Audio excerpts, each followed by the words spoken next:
I have the bed of a Chevy Silverado here.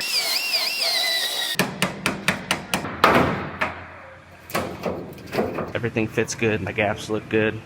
I have the bed of a Chevy Silverado here. It's gonna be kind of hard to see because it's white, but it got hit in the bumper and it pushed all of this in and caused a massive buckle throughout this area. And it's also all bubbling from rust as well. It's not in very good shape. So it's going to go ahead and get a new bedside, and I'll find out what I have underneath there once I get it cut off. So I'm gonna start cutting.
So I have this bedside fit up.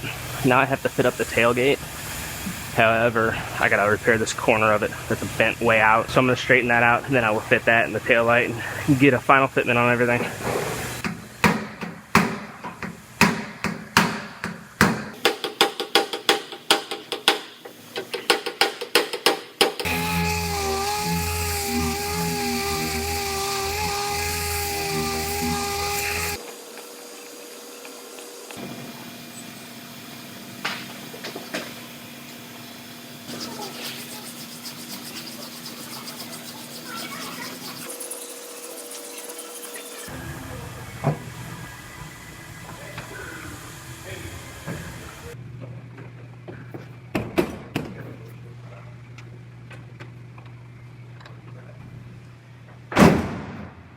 So I have this one all fit together. My bedside, taillight, tailgate, everything fits good. My gaps look good.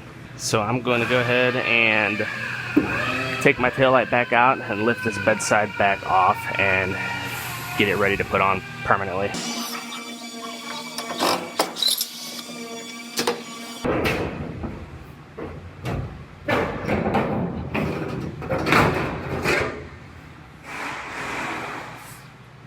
So this one had some bad rust throughout the wheelhouse, as well as this corner right here. Now the insurance company isn't gonna pay for damage due to rust, so we called the customer and talked to them about it. Being an older truck, they didn't want to mess with any of it, so I'm actually just gonna bond this throughout this area with panel bond. That will be the best way to attach it, because if I try to weld it, it's just gonna blow apart. So I'm gonna bond the wheelhouse, and I'm also gonna bond the center part of the top of the bed. GM actually does have a bonding procedure for these bedsides.